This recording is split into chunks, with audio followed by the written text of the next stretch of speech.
자, 190페이지 아래에 있는 내용을 할 건데, 자, 지난 시간에 이야기했던 것처럼 190페이지에서 중간고사 문제가 아마 4문제 이상 나올 거예요. 뭐라고요?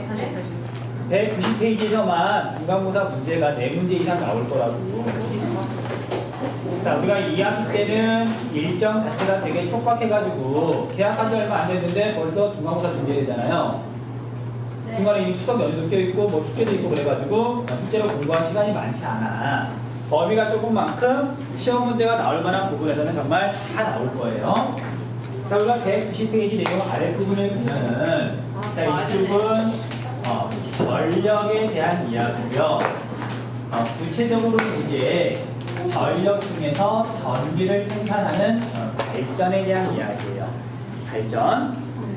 자, 그래서 우리가 발전에 대해서 문제가 나오면 우리가 용어를 먼저 잘 보셔야 돼요.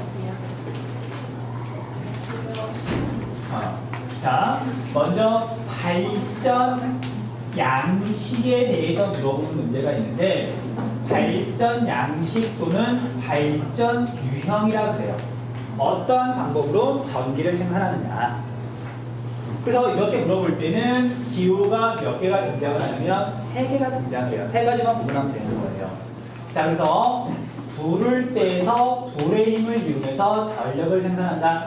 화력 발전이 있고요. 그 다음 두 번째, 핵 분열 때 나오는 에너지, 쉽게 말하면 원자의 힘을 이용해서 전력을 생산한다. 원자력 발전이 있어요. 그 다음 마지막으로는 물의 힘을 이용해가지고 전력을 생산한다. 수력 발전이 있고요. 이 3가지가 바로 발전 양식이에요. 자, 물론 플러스 알파로 신재생 에너지로도 전기를 생산할 수가 있잖아요. 근데 신재생 에너지는 그것만 따로 다루니까 보통은 얘를 빼고 물어보거나 신재생 에너지는 거기 그래프나 자료에 표시가 돼 있어요. 3가지만 구별하면 된다는 거 알아둘 것. 자, 그런데 얘가 발전 양식이 아니라 발전 에너지원이라고 물어보는 문제가 있어요. 자, 글자 그대로 전력은 자연에서 곧바로 얻는 게 아니라 어떤 에너지를 이용해서 형태가 바뀌는 게 전력이잖아요. 원래 그 에너지가 뭐였느냐? 발전 에너지원이라는 용어도 있다는 거. 자, 그래서 우리가 불을 떼는 건 똑같지만 어떤 걸 이용해서 불을 떼느냐? 자, 그래서 석탄을 이용해서 화력 발전을 하는 경우도 있고, 그 다음에 천연가스를 이용해서 발전을 하는 경우도 있고, 그 다음에 석유를 이용해가지고 화력 발전을 하는 경우도 있어요. 자, 그 다음에 원자력은 그냥 원자력이고요. 수력도 그냥 수력이에요. 그래서 에너지원은 모두 5가지가 있다는 거. 그래서 우리가 에너지원에 대해서 문제가 나오면은 기호가 5가지예요.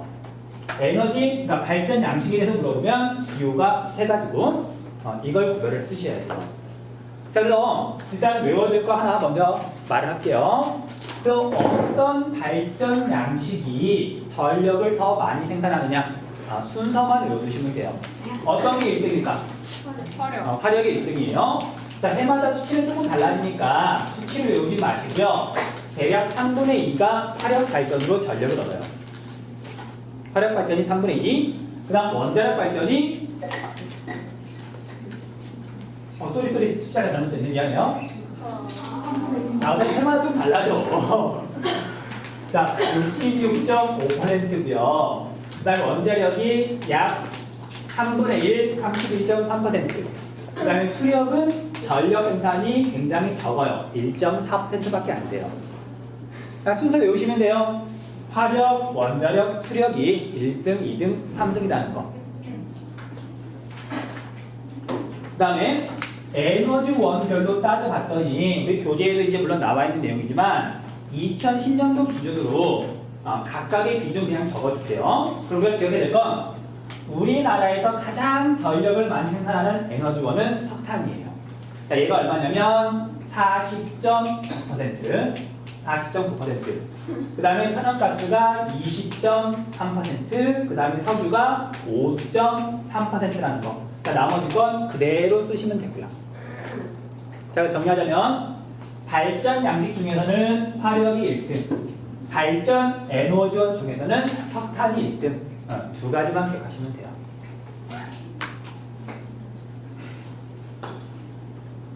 야, 그나마 아니 오후에 수업하니까 애들이 그래도 살아있네. 오전에 수업할 때는 애들이 그 명절 증후군 때문에 너무 힘들었어. 나도 힘들고 애들도 힘들고. 자, 그 다음에 이제 우리 발전 양식별로 가동률을 한번 따져볼게요. 가동률. 우리 가동이란 단어는 알죠? 네. 그럼 발전소가 얼마나 열심히 일을 하느냐. 이건 뭐 수치로 외우거나 그러지 마시고요. 순서만 이렇게 이해하시면 돼요. 자, 우리가 수력 발전 같은 경우에는 1년 내내 비가 많이 내리면 늘 전력을 생산할 수가 있겠죠. 근데 문제는 우리나라는 봄, 가을, 겨울에는 비가 별로 안 오고 여름에만 많이 내리잖아요. 그럼 얘는 자기의 능력에 비해서 실제로 일은 별로 안 해요.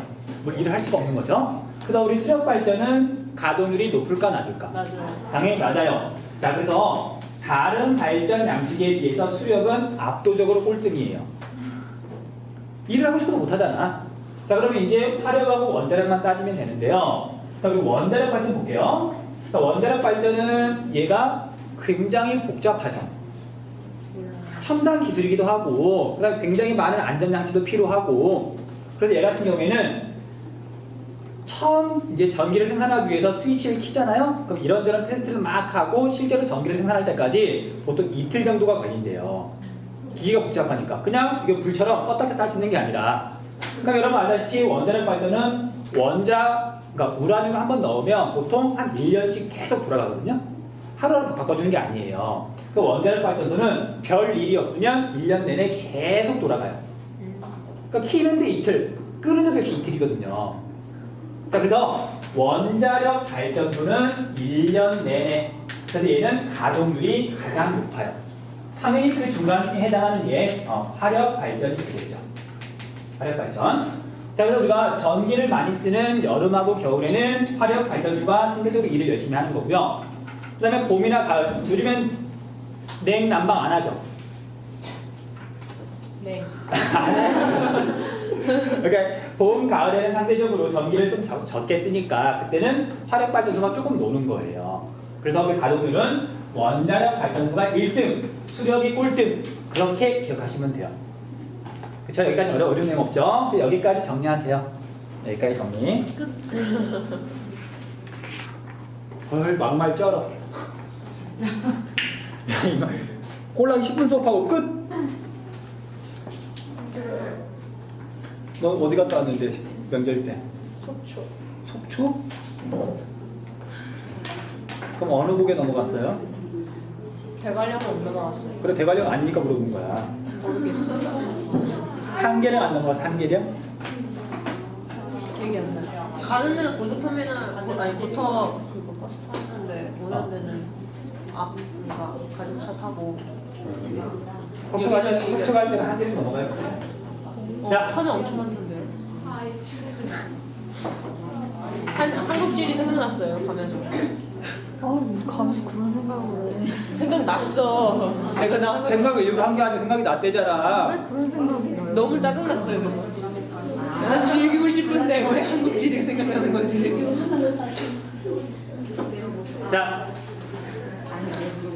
자, 볼게요, 이제. 자, 전력 양식별 특징 정리할게요. 양식별 특징. 자, 어떤 자료를 제시한 다음에, 그래서 이제 수치 같은 걸 보고 화력이냐, 원자력이냐, 수력이냐, 각 기호를 구분하고 나면 그 기호에 대해서 설명이 맞는지 틀리는지를 물어봐요. 그래서 물론 자세히 말하면 너무 많지만 다 제끼고 시험에서 자주 물어보는 것들만 특징 정리할게요. 자, 먼저 발전소가 어디에 있어야 되는지 입지 조건을 굉장히 자주 물어봐요. 발전소를 아무데나 지을 수 있는 건 아니거든요. 자, 그래서 먼저 우리가 원자력 발전을 보면은 원이라고만 적을게요. 원자력 발전에서 제일 중요한 건 얘는 사고가 나면 안 되죠. 그럼 물론 지진 때문에 피해를 입을 수도 있지만 얘가 뭐 쓰나미 때문에 피해를 입을 수도 있잖아. 얘 같은 경우에는 제일 중요한 조건이 안정된 지각이에요.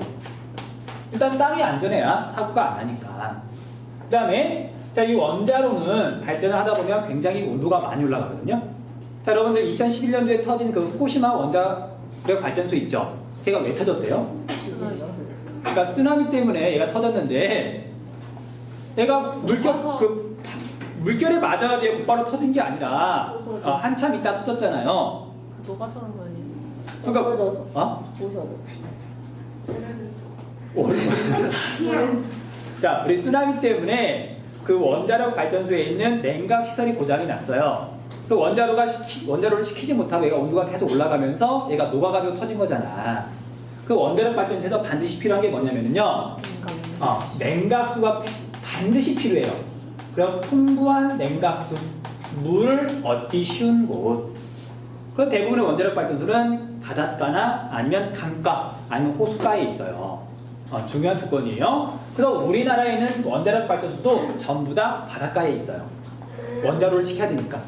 자, 이게 중요한 입지 조건이고요. 그 다음에 우리가 수력 발전을 봤더니 수력 발전은 먼저 낙차가 커야 돼요. 낙차가 뭐죠? 몰라요.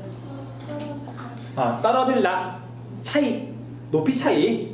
높은 데서 낮은 데로 물을 떨어뜨리면서 전기를 생산해야 되니까 높이 차이가 많이 나야 되죠. 자, 그럼 높이 차이가 많이 나는다는 얘기는 해발 고도가 높은 지역. 하천의 상류 지역이에요? 하류 지역이에요?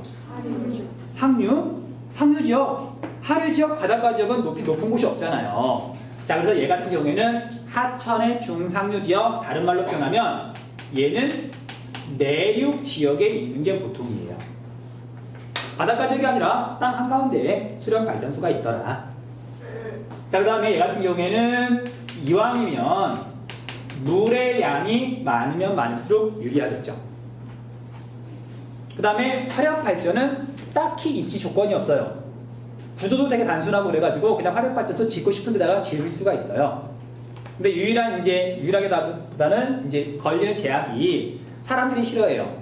그러니까 화력 발전소 지으면 되게 오염물질이 많이 나오잖아요. 그러니까 사람들이 반대해서 못 짓는 거지 딱히 조건을 가리진 않아요. 네? 유량이 뭐냐고 물어봤어요. 유량, 물의 양. 말했어요. 말했다고? 알았어. 자, 그 다음에 이 입지 조건을 따져가지고 실제로 각각의 발전소가 어디에 있는지 분포 지역을 190페이지에 있는 지도에서 한번 확인해 볼게요. 190페이지 지도 한번 봐보세요. 네, 이 지도는 당연히 다 외울 수는 없겠지만 중요한 지점은 외우셔야 돼요. 중요한 지점은 자, 먼저 분포 지역 중에 원자력 발전소 살펴볼게요. 자, 우리나라의 원자력 발전소가 있는 곳이 여러 군데다 아니면 비교적 적다. 적다. 원자력 발전소는 여기저기 아무데나 지을 수가 없죠. 특정한 장소에만 지어놨을 뿐이에요. 사람들이 싫어하니까, 불안하니까. 또 우리가 원자력 발전소는 위치가 모두 4곳인데 4곳 다 외우셔야 돼요. 세상에 누구야? 자, 그리고 시험 문제에서 지역 찾기 같은 거 할 때도 원자력 발전소가 되게 많이 물어봐요. 자, 4군데 외우셔야 돼. 울산. 자, 그래서 먼저 첫 번째 지도에서 위치는 각각 찾아보시면 되는데 고리 원자력 발전소가 있어요. 자, 고리 원자력 발전소는 어디에 있냐면요, 부산광역시에 있어요. 부산이에요, 부산. 그 다음에 두 번째 우리 원자력 발전소가 어디냐면요, 월성이라는 데 있는데 월성은 우리 고리 바로 위에 있을 거예요. 걔가 행정구역상 어디냐면 경주예요, 경주. 자, 경주는 경상북도죠. 경주에 하나가 있고요. 자, 그 다음에 그 위로 올라가면 울진이라는 데가 있을 거예요. 자, 울진도 행정구역상 경상북도예요. 자, 그 다음에 한 군데는 어디에 있냐면 서쪽으로 오면은 굴비로 유명한 동네가 어디죠? 영광. 자, 영광에도 원자력 발전소가 분명히 있죠. 지도 보면 분명히 있잖아, 영광. 자, 그래서 여기는 행정구역이 어디냐면요, 전라남도예요.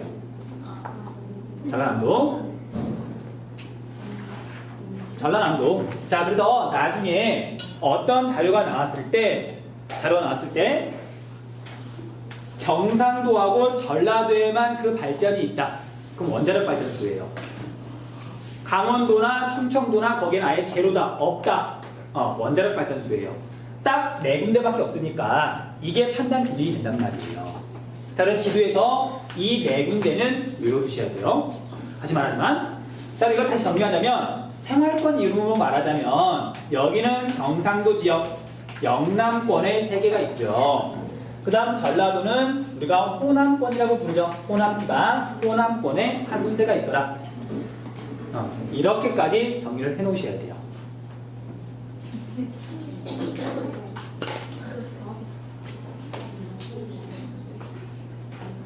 자, 그 다음에 우리가 화력발전 정리할게요. 자, 화력발전은 입지 조건이 까다롭지 않기 때문에 어디든 지을 수가 있어요.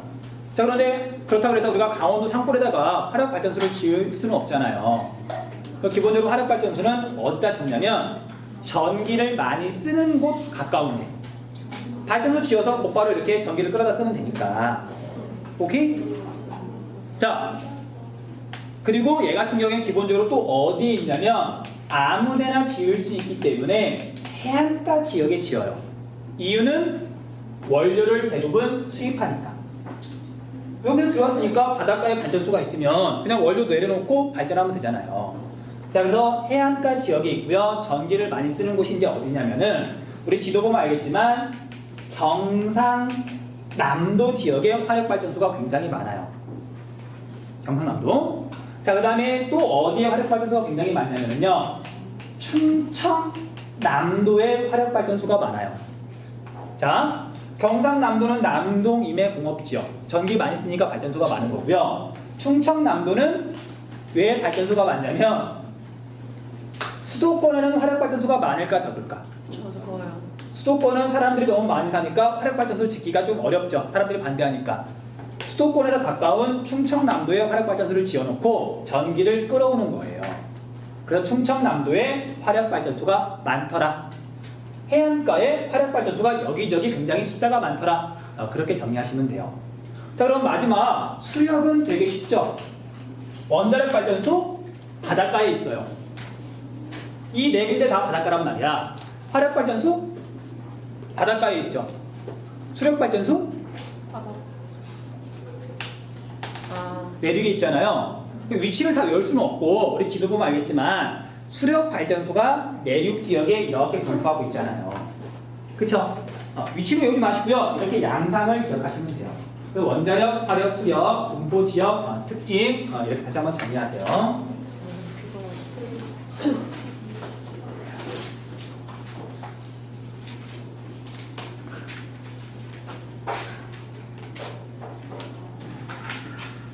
힘들다. 면접 때 인터넷 열심히 쳤나 봐.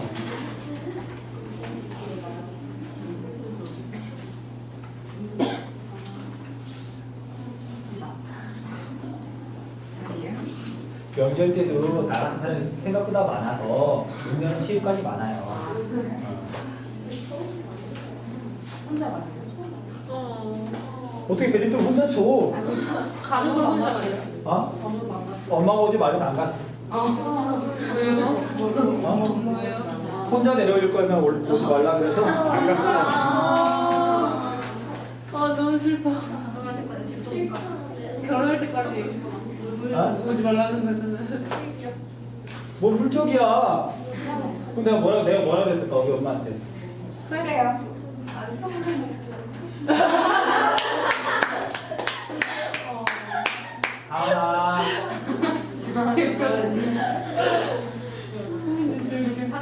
너 고향 어디야? 서울이야? 미리미리 많이 가주라고 말하려고 했는데 그렇게 못했네. 내가? 엄마가 엄마 아들 얼굴 못 보는 거지. 그러면서. 엄마한테. 원래 사람이 어쨌든 정서적으로는 경제적으로는 독립을 할 때가 되면 독립을 해야 돼요. 자, 수업을 하자. 자, 특징 이제 간단한 것들이니까 이제 빠르게 정리 좀 할게요. 자, 각 발전소를 지을 때 뭐 순서대로 정리할 필요는 없고요. 특징이 뚜렷한 것들만 정리를 하시면 돼요. 자, 건설비를 따져봤을 때 화력, 원자력, 수력 중에 건설비가 제일 적게 되는 게 뭘까요? 화력. 당연히 화력이에요. 자, 우리가 원자력 발전소는 당연히 돈이 많이 들어요. 근데 수력 발전소는 댐도 크게 지어야 되고 물에 잠기는 지역 다 보상해줘야 되잖아요. 그러니까 수력 발전도 돈이 만만치 않게 많이 들어요. 그러니까 원자력과 수력을 비교하진 않아요. 둘 다 많이 든다. 화력 발전소에 비해서. 화력 발전소가 적게 든다는 것만 기억하시면 돼요. 자, 그래서 우리가 건설 기간을 보면 건설 기간 이것도 당연히 화력 발전소가 제일 짧고 원자력과 수력은 건설 기간도 길어요. 그렇게만 기억하시면 돼요. 자, 그 다음에 얘는 별표를 좀 해볼게요. 운영비. 자, 건설비를 빼고 발전소를 운영하는데 전기를 생산하는데 돈이 얼마만큼 들어가느냐. 자, 그럼 이걸 갖다가 또 다른 말로 발전 단가라고 해요. 자, 우리가 단가란 말은 많이 쓰죠. 단가가 비싸다 싸다. 그러니까 그런 말 많이 쓰잖아. 단가라는 말. 그 어떤 식이냐면요. 똑같이 전기를 100만큼 생산할 때 똑같은 전기를 생산할 때 돈이 얼마나 들어가는가. 그런 얘기예요. 운영비란 얘기는. 이해되시죠? 자, 그럼 세 가지 발전 양식 중에 운영비가 제일 싼 건 뭘까? 원자력. 자, 제일 싼 건 당연히 수력이에요. 수력은 발전소를 건설해 놓으면 비만 오면 돼요. 돈이 안 들어가잖아. 자, 그에 비해서 이제 우리 화력 발전소는 건설비는 되게 싸지만 전기를 생산하려면 계속 값비싼 석탄, 석유, 천연가스를 떼야 되죠. 돈이 많이 들어가는 발전 양식이에요. 자, 그 중간쯤 되는 게 원자력 발전이죠. 우라늄 자체는 비싸지만 우라늄 굉장히 조금만 가지고도 많은 에너지를 내잖아요.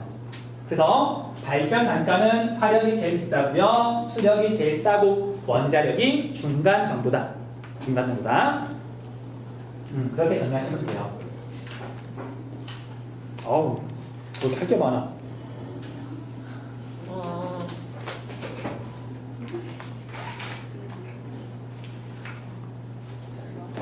자, 그 다음에 쭉 정리한 거에서 미처 다루지 못한 각 발전 양식의 특징 정리할게요. 자, 원자력 발전소는 자, 얘가 이제 물론 장점도 많고 단점도 많은데 이걸 포기하기 어려운 이유 중에 하나가 발전소 하나만 지으면 굉장히 많은 전기를 생산할 수가 있어요. 그러니까 화력 발전소 사람들이 지으면 싫어하거든요. 오염물질 많이 나온다고. 그래서 발전소를 안 짓는 게 아니라 요즘은 못 짓는 거예요. 지으려고 그러면 사람들이 막 반대하니까. 그런데 이제 원자력 발전소는 하나만 지어도 대규모로 전력을 생산할 수가 있기 때문에 국가에서 포기를 하기가 좀 힘들어요. 그 190페이지에 있는 지도 보면 알겠지만 물론 화력 중에 큰 것도 있지만 원자력 발전소는 대체로 규모가 커요. 전력 생산량이 많아요. 그거 기억 좀 해주시고요. 그 다음에 얘는 냉각수를 많이 쓰는 만큼 차가운 물이 들어가면 원자로를 식히고 뜨뜻한 물이 나오겠죠. 자, 그래서 주변 바다의 온도가 올라가요. 뭐 지구 온난화에 영향을 미친다 그런 건 아니고요. 예를 들면 영광 원자력 발전소 주변 바닷물의 수온이 올라가서 주변 바다의 생태계가 약간 망가진대요. 당연한 말이지.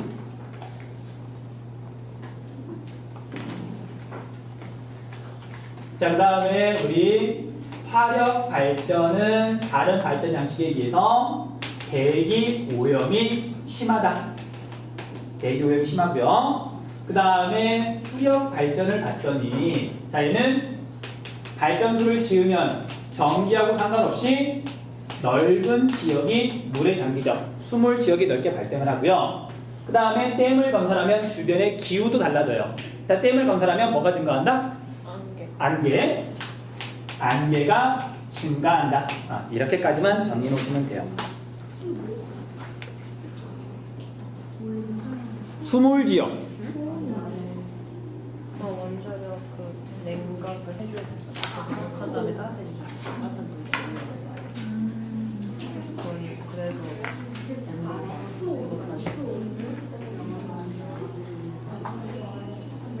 쌤, 근데 네. 이 부분은 쉬운 부분이에요. 어디요? 막 도시락. 오. 우리 2학기 때부터 공부했던 내용 다 시험범위예요. 네? 2학기 때 배우기 시작한 부분들 다 시험범위라고. 아니 그러니까 도시락 지금 네.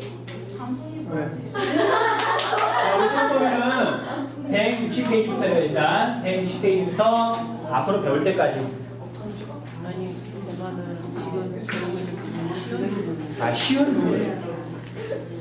얘가 참 그 뚜렷한 발음으로 나한테 선생님 지금 배우는 부분이 쉬운 부분이에요 물어본 거야. 어려우냐 쉬우냐 얘가. 그래서 난 그 말을 얘가 지금 배우는 부분이 시험 범위요 라고 알아듣고 지금 어려운 부분이에요. 됐어? 이거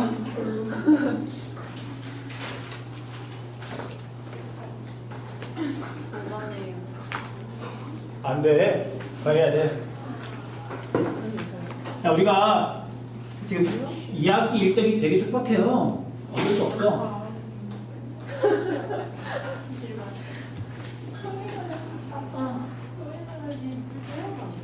쌤이 이상한 거를 잘 쉬운 부분.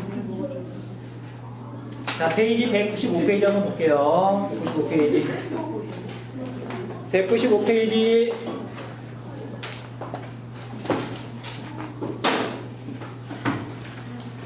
자, 195페이지 8번 문제 한번 봐보세요.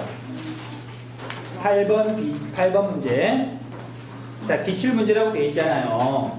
근데 여기에 대한 내용이 앞에는 전혀 없어서 195페이지 8번 문제 보고 설명을 좀 할게요. 그럼 여기까지 하고 이번 시간 마칠게요. 아, 와 안 해도 돼. 어차피 시간 꽉 채울 거야. 자, 공연 안 봐서 자, 다른 발전 양식에 비해서 수력 발전은 아까 비중이 굉장히 적었죠. 근데 얘는 시험에서 꼭 다룰 수밖에 없어요. 왜냐면 수력이라고 하는 건 기본적으로 빛, 날씨랑 관련이 있고요. 그 다음에 아무데나 지을 수가 없고 하천의 중상류 지역, 높이 차이가 많이 나는 지역, 지형이랑 관련이 있잖아요. 얘는 비중에 비해서 기후 지형과 관련이 있기 때문에 시험 문제에서 물어볼 수밖에 없어요. 자, 그래서 이 수력 발전도 어떻게 물을 떨어뜨리느냐 양식, 방법에 따라서 5가지로 구별을 해요. 자, 그래서 5가지 다 꼼꼼하게 챙기면 좋겠지만 실제로는 2가지만 물어보니까 별로 안 중요한 3가지는 빨리 넘어가고 2가지만 정리하고 마칠게요. 자, 먼저 수력 발전 양식 첫 번째를 봤더니 댐식이라고 있어요. 자, 댐식은 우리가 여기서 몇 번에 해당하냐면요 2번에 해당해요. 2번. 자, 댐식은 그냥 댐을 건설하고서 수력 발전을 한다. 우리가 알고 있는 그냥 평범한 수력 발전 양식이에요. 굉장히 많은 절반 이상이 댐식인데 별다른 특징이 없어서 얘를 시험에서 물어보진 않아요. 그러나 그림 보면 알겠지만 자, 댐을 건설하고요. 물이 고였으면 이 물을 아래로 흘려보내면서 여기에서 그냥 발전을 하죠. 일반적인 수력 발전 양식이에요. 댐식. 하나도 안 중요해요. 넘어가시면 돼요. 자, 그 다음에 우리가 수력 발전 방법 중에는 수로식이라는 것도 있어요. 자, 동그라미 3번 한번 봐보세요. 동그라미 3번을 봤더니 그림 중간에 수로라는 말이 있죠. 그래서 수로식이에요. 물론 별로 안 중요하니까 빨리 넘어갈게요. 자, 우리나라에는 가 및 공유하천이 있는데 물이 지금 이렇게 흘러가요. 근데 여기에다가 댐을 건설했어요. 그러면 이제 여기 상류 지역으로 이렇게 이제 저수지, 호수가 생기겠죠. 자, 일반적인 수력 발전 댐식은 여기에서 아래쪽으로 물을 흘려보내면서 발전을 하는 게 댐식이에요. 그런데 곧바로 발전을 하는 게 아니라 이 저수지에서부터 다른 곳으로 수로를 만들어요. 물을 흘려보내서 여기에서 발전을 하면 이로운 점이 있어요. 하천의 중상류 지역이니까 경사가 대체로 급하죠. 이렇게 물을 흘려보내는 것보다 이렇게 물을 흘려보내는 게 높이 차이가 더 크단 말이죠. 그러니까 높이 차이를 더 크게 얻기 위해서 수로를 뚫어서 전기를 생산한다. 이러한 방법을 수로식이라고 불러요. 별로 안 중요하니까 넘어가시면 돼요. 그냥 기억해서 잊어버려도 돼요. 이걸 물어보진 않아. 기억한다면 잊어버려. 그냥 어차피 잊어버릴 거 기억하지 마세요. 안 할 수 없으니까 하는 거니까. 자, 그 다음에 저낙차식이라는 것도 있어요. 저낙차식은 동그라미 5번. 자, 그림을 보면 알겠지만 이제 그림을 이제 그리다 보니까 2번하고 달리 자, 댐이 이렇게 있는데 물을 그냥 여기 바로 여기로 떨어뜨리죠. 댐식은 높이 차이가 많이 나는데 얘는 높이 차이가 별로 안 나잖아요. 높이 차이가 얼마 안 난다. 저낙차식이에요. 서연아, 왜 이렇게 기절을 해? 자, 수력 발전은 분명히 낙차가 크면 클수록 유리한데 얘는 낙차가 작대요. 근데 발전이 가능한 이유가 뭐냐면 얘는 다른 지역에 비해서 유량이 엄청나게 많을 경우 낙차가 얼마가 안 돼도 발전을 할 수가 있어요. 자, 그럼 얘는 하천의 상류일까 하류일까? 하류? 얘는 하류. 얘는 물이 많아야 되니까요. 하천의 하류 지역이에요. 그래서 얘는 기본적으로 많지는 않고요. 우리나라에는 딱 한 군데밖에 없어요. 자, 서울에서 가장 가까운 데에 있는 댐. 여기네. 서울에서 가장 가까운 데에 있는 발전소. 수력발전소. 서울 바로 옆에 있는 수력발전소. 자, 이건 상식이다. 상식 그냥 이름만 알아두세요. 팔당댐이 수력발전소예요. 서울 바로 옆에 있잖아. 몰라요. 나중에 지나가면서 한번 봐보세요. 아. 어?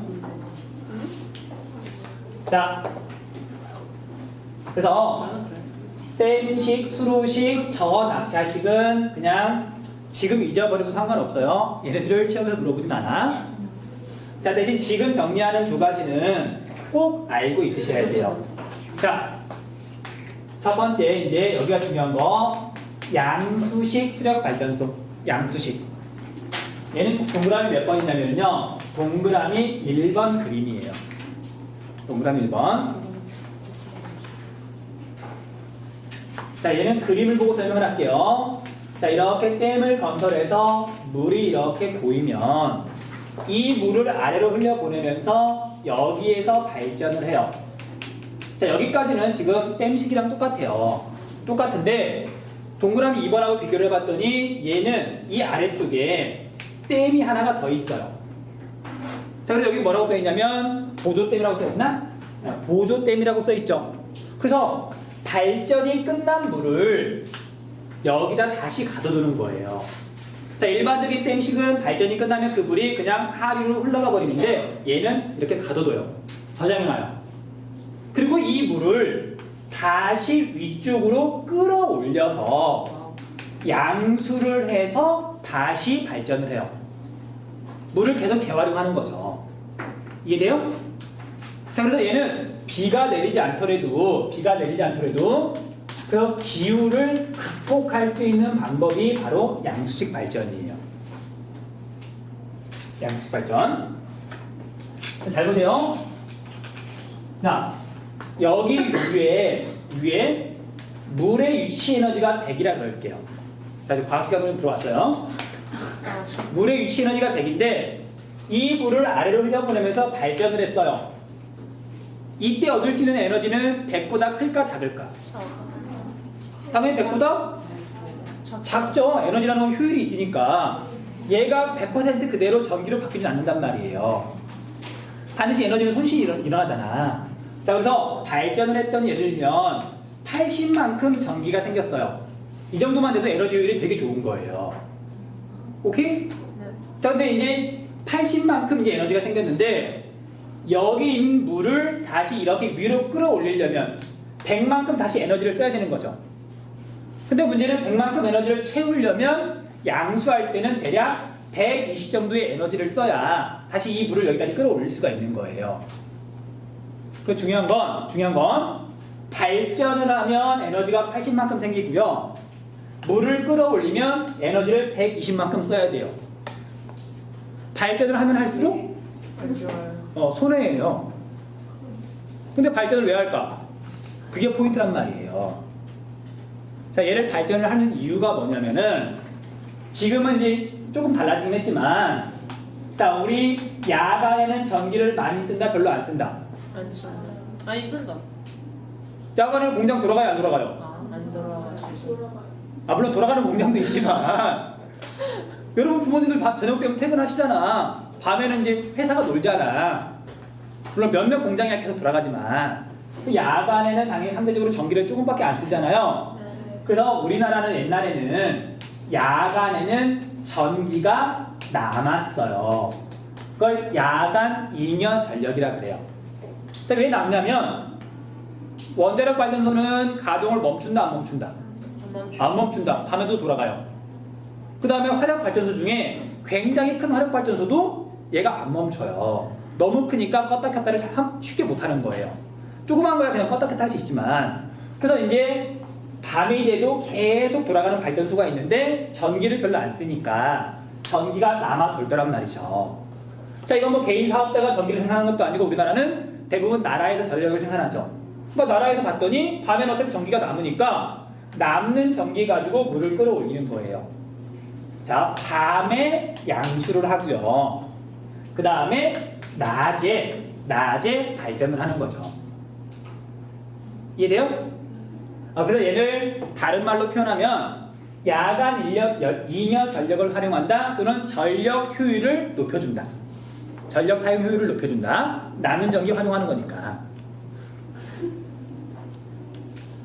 근데 오늘날에는 밤에 전기가 별로 안 남아요.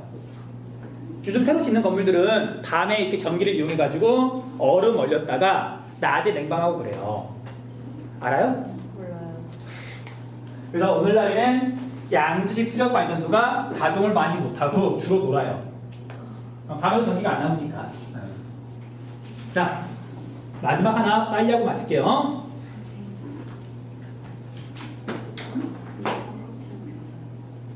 근데 그거 진짜 자, 동그라미 4번 볼게요.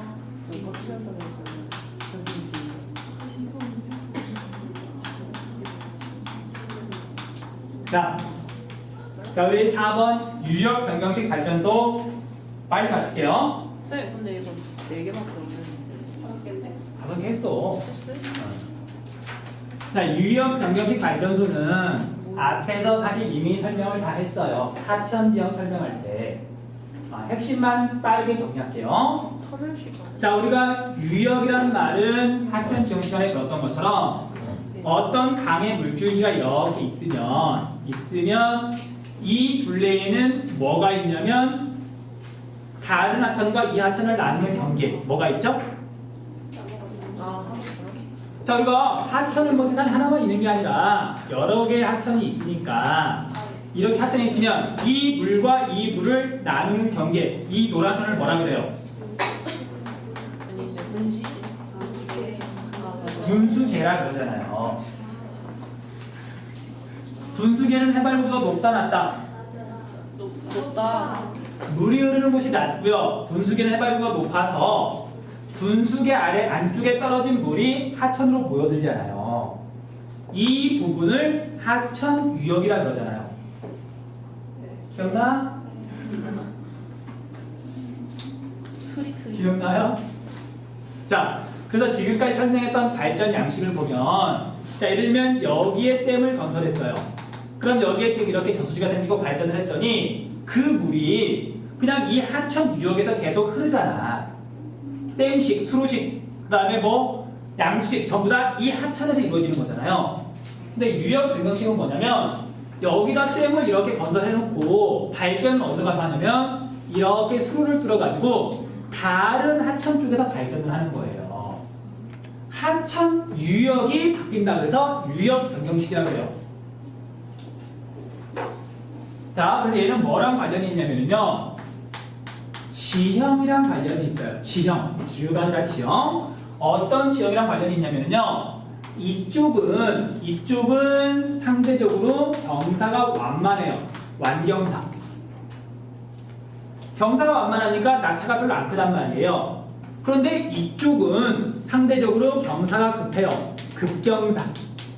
그래서 이쪽에서 발전을 하는 것보다 이쪽으로 물을 보내면서 발전을 하면 더 많은 전기를 생산할 수가 있는 거죠.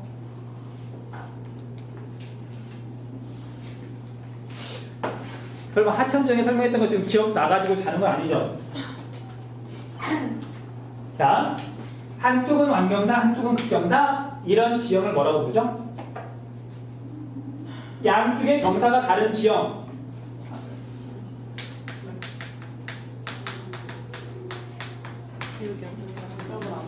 경동지형. 아. 기억나요? 네. 이름만.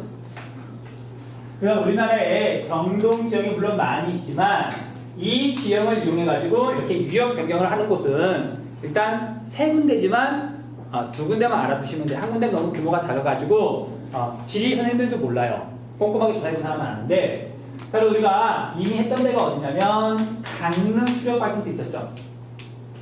대관령의 물을 이렇게 옮겨가지고 선을 뚫어가지고 발전을 하던 그 강릉 수력발전소 지금 발전을 한다 안 한다? 안 한다 그랬잖아요. 기억나죠? 그 다음 한 군데가 어디에 있냐면 섬진강 수력발전소였잖아요. 섬진강 수력발전소가 어디에 있다? 여기가 섬진강이고 발전소는 이제 섬진강에 있는 게 아니라 다른 쪽에 있는 거예요. 여기가 섬진강 수력발전소예요. 여기가 어디에 있냐면 정읍에. 기억? 정읍에 섬진강 수력발전소가 있고요. 얘가 유역 변경식 수력발전소예요. 자, 그 다음에 한 군데만 더. 자, 얘는 이제 북한에도 이런 유역 변경식 발전소가 있는데 얘는 주로 어디에 있냐면요. 함경산맥에 있어요. 함경산맥 쪽에. 자, 여러분 알다시피 우리 한반도가 이렇게 있으면은요. 자, 태백산맥과 마찬가지로 여기에 있는 함경산맥도 이쪽은 급경사, 이쪽은 완경사죠. 그러니까 이쪽 지역에 댐을 건설해 놓고 이렇게 물을 흘려보내면서 발전을 해요. 오케이? 자, 여기까지만 할게요.